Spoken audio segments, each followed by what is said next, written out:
Welcome to the International Society for Performance Improvement. Up next, Carl Binder, CEO of the Performance Thinking Network. Good morning, viewers. My name is Valerie Bernard, and I'm a volunteer for the International Society for Performance Improvement. And with me today is Dr. Carl Binder, who is the CEO of the Performance Thinking Network. And thank you so much, Dr. Binder, for being here. And I had the grand opportunity back in 2014, and I don't know if it's hard for you to believe that it's been 3 years ago now, but I was working on my doctorate degree and had decided that the framework that I was going to use was by a gentleman by the name of Thomas Gilbert, who's known for his work in human competence. And as I was doing further research, your name kept popping up. And so I thought, well, I'm just going to reach out to this guy and I'll send him a note on LinkedIn. And I know he must be so busy, but if I could just get 15 minutes with Carl Binder, it would just change everything I'm doing in my research. And so I did this, and you were so kind and so gracious, immediately responded and said in 2014, sure, Valerie, I'd be glad to help you. Give me a call, and this is a good time. And so that's how our relationship started. And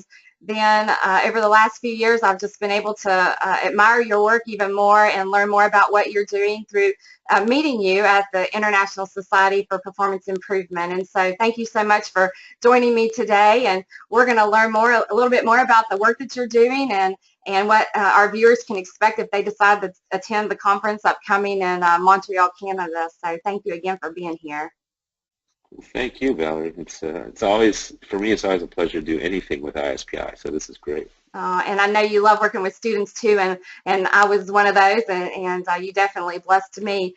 One of the things that I find so intriguing about your work is that you did your studies at Harvard University, and you had the opportunity to work with a legend in the field of behavior science, B.F. Skinner.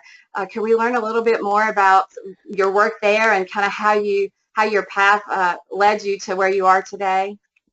Well, in some ways, I think it's relevant to mention how I met Dr. Skinner, because when I was a college student, I read his book Walden 2, and I was outraged by it. This was the late 60s, and I thought that this was about totalitarianism or something. And somebody prompted me to reread it, and the lights went on, and I realized, no, all he's saying is if we approach our own behavior like we do other areas of natural science, that we can change, you know, therapy, education, management, anything that has to do with human behavior. And so I wrote him this crazy fan letter, and believe it or not, he wrote me back in 2 weeks.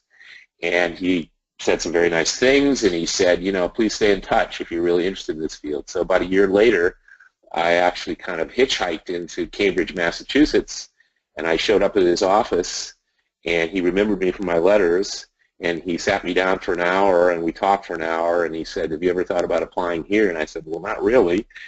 And he introduced me around, and I applied and was accepted there. And so to me, you know, this to me is related to ISPI, because you said, you know, you contacted me, and I responded.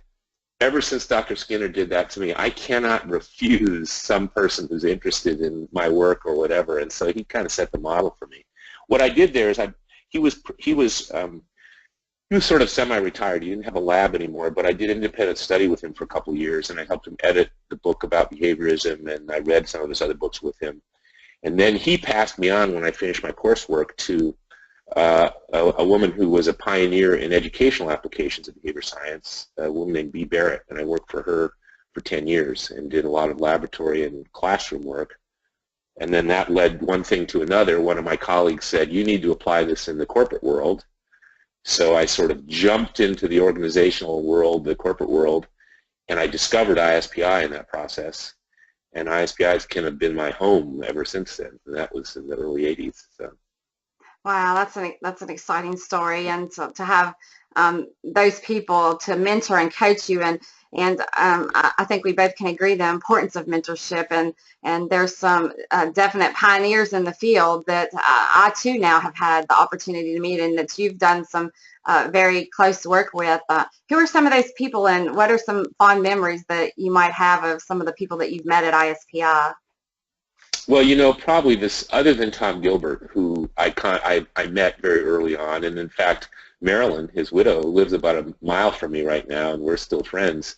And she's still in her 90s working and doing really incredible work. But beside Tom, probably the single biggest influence on me was Joe Harless, who when I joined ISPI in the 80s was kind of a rock star. And as people who know Harless's work know, he took Gilbert's notion that we should focus on accomplishments and really took it further in a methodological way. And so Harless had a big influence on me, just, you know, going to his courses, getting to be his sort of friend basically, and sticking to him like glue at conferences and in between.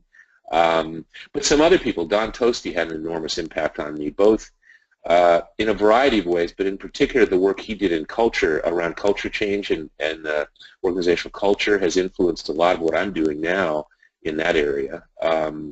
Roger Kaufman has always been a wonderful friend.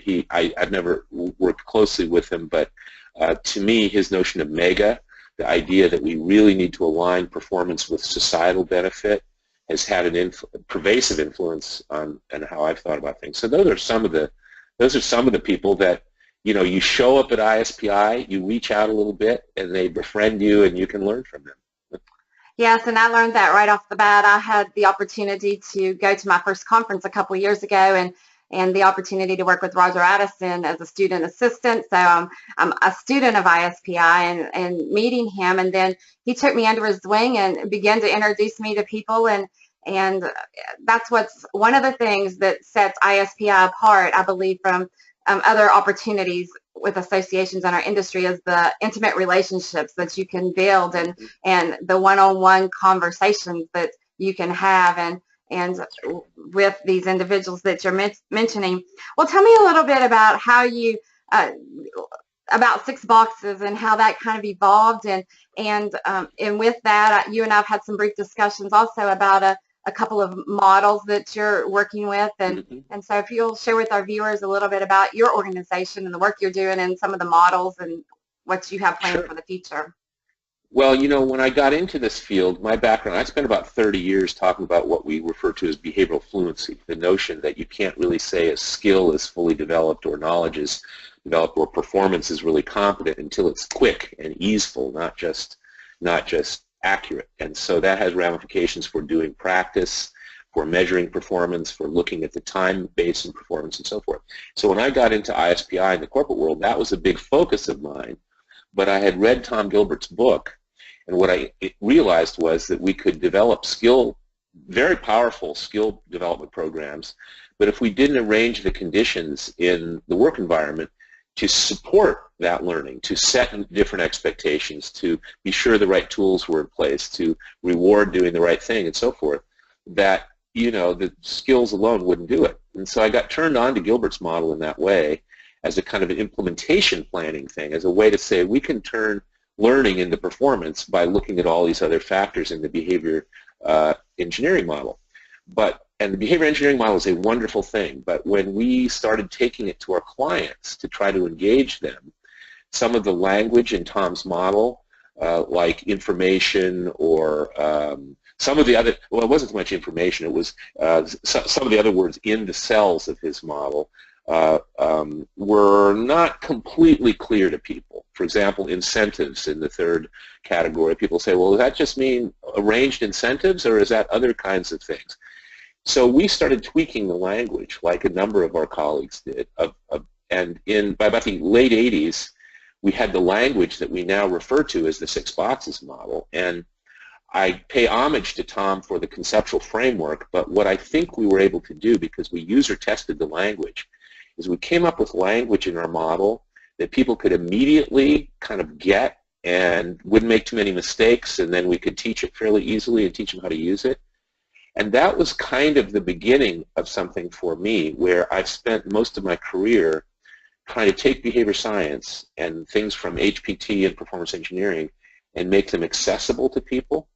So fast forward however many years this is, 30 years, and what we do now at the Performance Thinking Network, because I've gone through a bunch of stages. You know, I did big consulting projects for years. I had a company called Product Knowledge Systems that focused on large sales organizations and marketing organizations.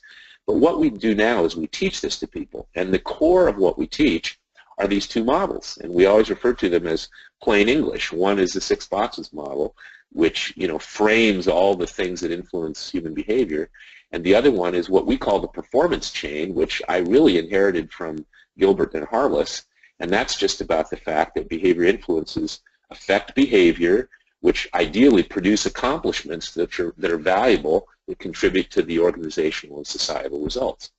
So we teach a methodology both to people that become performance consultants. They may be either external or internal folks.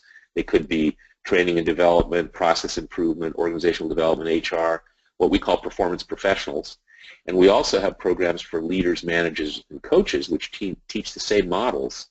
And so some of our client organizations, for example, Easter Seals Bay Area and some of our other larger clients, have both of these programs in place. So you have the potential there for managers and leaders working together with performance professionals with this plain English framework that allows them to drive performance.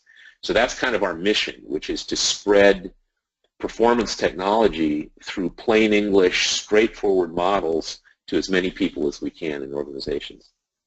Well, it's just, when you talk about evolving and how this has evolved, it's just, and maybe decade by decade, year by year, over the years. The thing that crosses my mind, the question is that Tom Gilbert laid the foundation, and you took his information and then you applied it to what was relevant at that point in time, and then you changed it and tweaked it a little bit more. So with all the fast-paced technology changes that we're facing today, do you foresee that the model may have even yet another opportunity to be tweaked in the future? Well, I don't think the language is going to change, at least in my work, because part of the advantage is it's standard. And so we build communities of practice within organizations and more globally of people who share this language.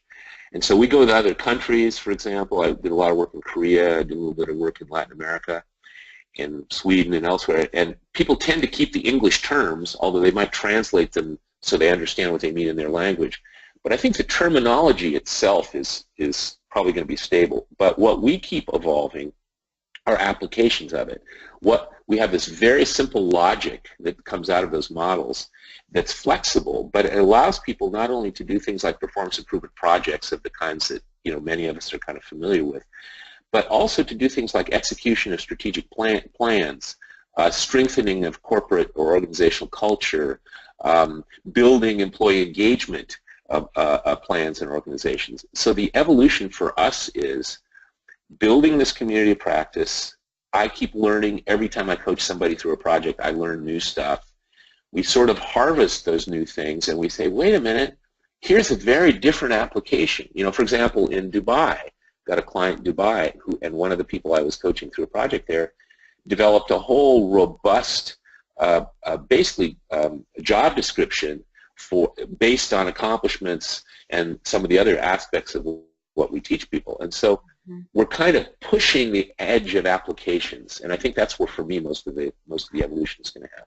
Well, that's just a testament to the fact that when you develop standards and principles, and that's the foundation of anybody that will tell you that's successful. The foundation of my work has been principles that I live day in and day out, and in building upon those principles. And I think that's what I understand you to say now. It's true, and there's another piece of it, which is I was trained as a behavior scientist, so I tend to approach everything as a lab.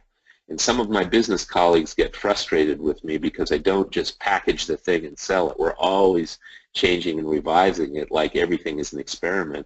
But if you combine those standards and models in the way that you're describing and a kind of a systematic iterative approach, you just keep learning and evolving stuff, and it's the fun part of this work, really. And I know that you just love it. And you talked to me, too, a little bit about the principle-based versus model-based. Could you share a little bit more about that, or give our viewers that? I'll share. I'll carefully share a little bit of it. I mean, when I was first involved in the 80s and early 90s, I was I got to hang out with a lot of the thought leaders then, and there would be these occasional meetings of ISPI thought leaders every so often, and I was kind of a junior player in that, And what I think we had was a lot of people with great models kind of arguing over their models. And so at some point, and I don't know the details of it, the shift toward the principles that ISPI now lays down as a foundation for performance improvement occurred. And I think Roger Addison might have had a lot to do with it. I don't really remember the details of how it evolved, but I think there's both advantages and disadvantages. The advantages are that we can lay down a set of principles, and in some respects that's flexible, and people can be systematic and all the rest of it and make a difference. The downside is that if you don't have clear models defining what performance is and what drives performance, then you're a little bit loose in the sense that you then start having a Big Ten, which have lots of different disciplines, maybe lots of different people, but they're coming from sort of different understandings of what performance is and how and what drives it. And so I've kind of stuck. My work, we have two very simple models: the 6 boxes model and the performance chain, and then we have what we call performance improvement logic, which isn't really principles. What it is it says, in order to understand what behavior is important to change, we need to understand the accomplishments people should produce, and in order to understand what the value of those accomplishments are, we have to link them up to business and societal results. And so there's a kind of logic built into that that's somewhat flexible, but it's still hardcore nailed down to the definitions of performance and the things that influence performance. So I think this kind of principles versus models thing is a subtle matter, and it's interesting to see how it's been navigated by different people and by the organization over the years. Well, one of the things I've learned about at ISPI was the workplace, and then you said it's societal world, and how we can, with the work that you're doing and the work that some of our members at the International Society for Performance Improvement are doing, where it's the big picture, and that I think is what makes this network and community so amazing. So let me ask you this. So how long have you been a member of ISPI? I was trying to figure it out the other day. I think 1987 is the first year that I went to the conference, or 88. I don't remember exactly. What I do remember, you were asking me about people that influenced me. I remember the first year I went to the conference, Margot Murray was the president, and I remember her welcoming me, this relative kid, with open arms in the most wonderful way. And so you could check what year she was president and figure out what year I showed up. I think I was a member a year or so before that. I joined the Boston chapter, and then very quickly I became, I think, program chair and then president. And so that's kind of how I got into the organization. And then, as I say, I was welcomed in such a wonderful way that I've basically never left. And I had that exact same experience with our president now, Klaus Wittkuhn from Bonn, Germany, when I approached him and at the end of the conference in San Antonio in 2015 and said, if there's anything I can do to help, please let me know. Well, be ready, because there's tons of volunteer opportunities, and this is an example of one of those today. But then also ISPI offers the EMEA conference, the Europe, Middle East, Africa conference, and so I got the chance to go to Istanbul, Turkey, because Roger Addison, as my mentor, said you should be there, and I said, okay, I guess I need to go to Istanbul. And they asked me to do a little roundtable presentation, and I've never been so nervous, Carl, because Margot Murray sat at my table. Oh, wow. And I knew of the amazing work she's done for many, many years, and I've been a quiet fan from afar, watching her as well. And immediately following my presentation, she approached me and she said, great presentation, could I offer some feedback? And we had about an hour and a half long conversation. So this is the opportunity that you get as a student of human performance technology and a continual lifelong learner of, and learning from you and from Roger Addison and Klaus and Margot Murray. So I sing her praises right along with you. I wanted to also ask you about, you had an opportunity for our viewers to learn more about. Do you do a summer institute with where people can learn more about what you talked about today? We do. You know, we have our regular programs that you can check out at our website, sixboxes.com. And the Summer Institute, this is going to be our 8th one. We do it every June, and we do it. I'm on Bainbridge Island, which is near Seattle, and there's this beautiful environmental education center called Islandwood, which is about 250 acres, and it's actually during the year it's for kids, but it's got all these buildings made out of recycled materials. It's got alternative energy. It's got nature walks. It's a wonderful place. It has great family-style organic meals.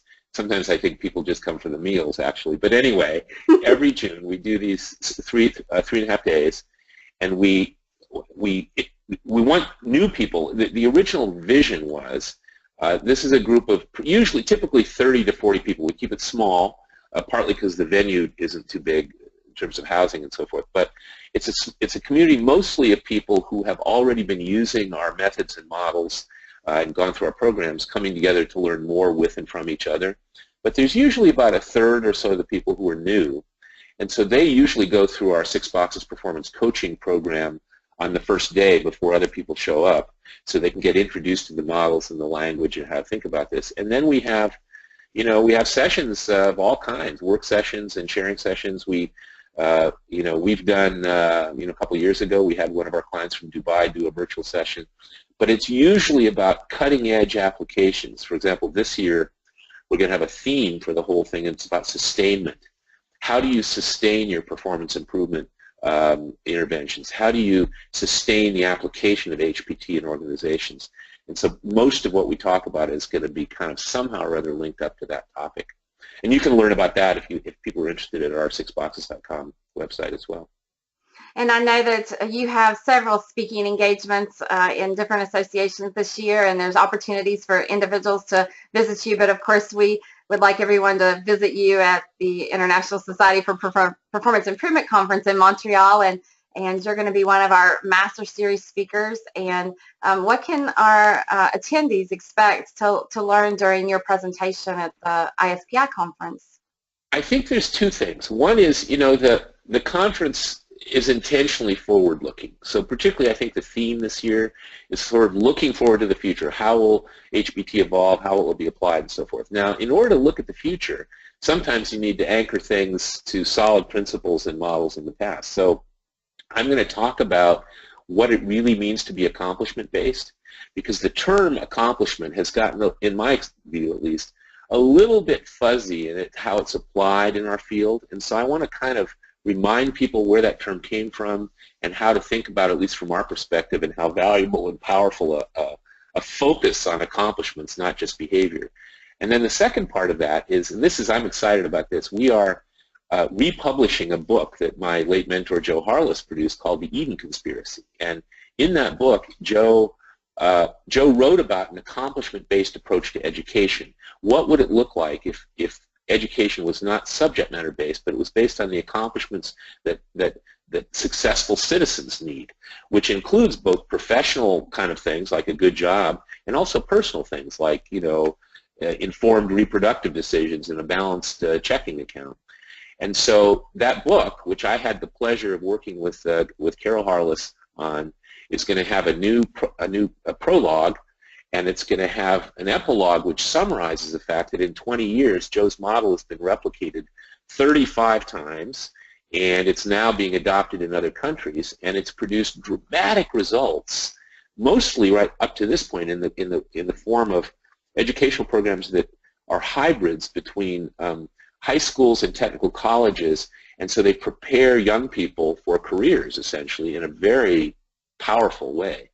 And so that's going to be kind of the example of being accomplishment-based, not just in our business environments, but also what would it look like if our education system was accomplishment-based. So I'm really excited about that. That gets me excited. I'm sure you and I could go on for hours about this. I'm vocational grad myself, and then working through a vocational school and then higher education, and just very passionate about what you just talked about. So I can't wait to learn more. There's we know that we need change in education, and we, like I said, you and I could talk about what's going on in the U.S. right now, and that would be a whole nother 3 or 4 hour talk, I'm sure. But yes, I'm excited to hear about that, and I'll be attending your Master Series presentation as well, and I can't wait to get the book in my hands when the book comes out. So when do you expect that?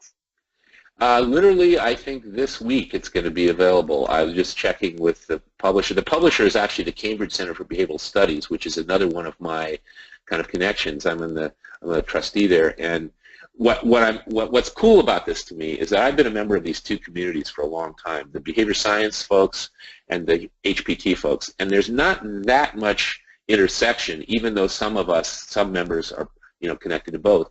This book is going to be published in a way that hopefully links up the behavior science community with the HPT community for educational applications.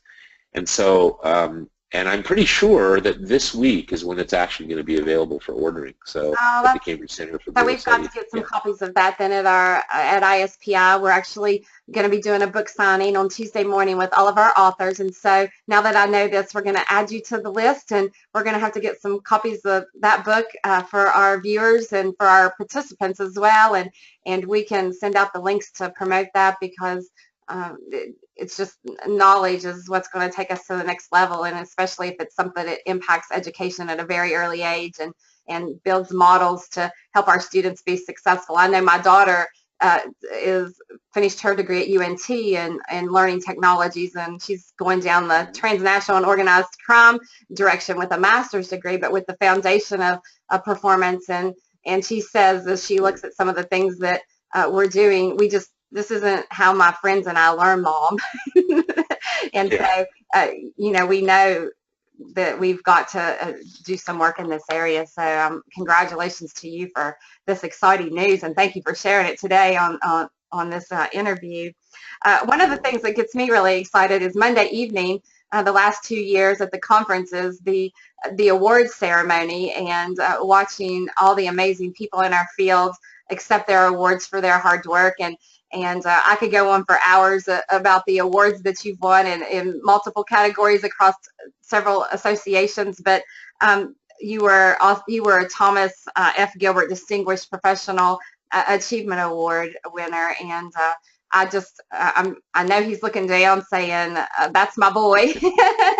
And I know that I had through ISPI the opportunity to be introduced. Roger Addison actually introduced me over the phone to Marilyn Gilbert in 2015, and then we became friends. And you're right, I got a chance last year to go to Washington, D.C. and celebrate her 90th birthday with her family. And wow. This is the kind of, and I've never got a chance to share that with you, but I got a phone call from her daughter-in-law that said, we understand that you were a fan of Tom's work, and Marilyn has been working with you, and at 90 years old, she's still teaching at the University of North Texas online, and that's how I met her. I was taking some classes at North Texas, and I saw her, and I hadn't really got that connection between Tom and Marilyn, but these are the types of opportunities that ISPI presents, and congratulations on the awards, and I'm sure there's more in the future as well. But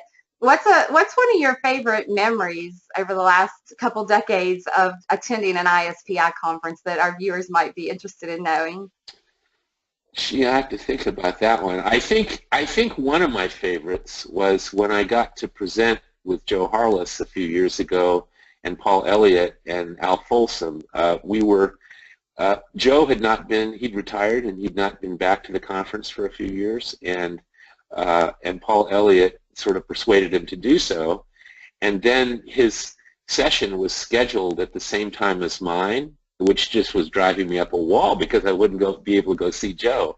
So we managed to finagle it in such a way that I joined the panel, and so I was able to, that was the last time I saw Joe, actually, and I was able to, do my little piece while Joe did his, or, in the same panel. That, I'll never forget that, because it was just, it's when you get to do a presentation in the same podium with one of the people that taught you more than you can even describe, it's quite a pleasure, Yeah. So that's one of them, at least. Thank you for sharing that with us. And what's been one of your favorite cities you visited with ISPI as far as conferences? Well, you know, I like the Canadian cities. You know, we were in Vancouver years ago, and I think we were in Toronto too. And the fact that we're going to be in Montreal this year, to me, is really cool. So those, you know, I think Montreal is going to be unbelievable. I like, you know, there's been a bunch of good ones. San Francisco is always a good place to go. The New York conference was great.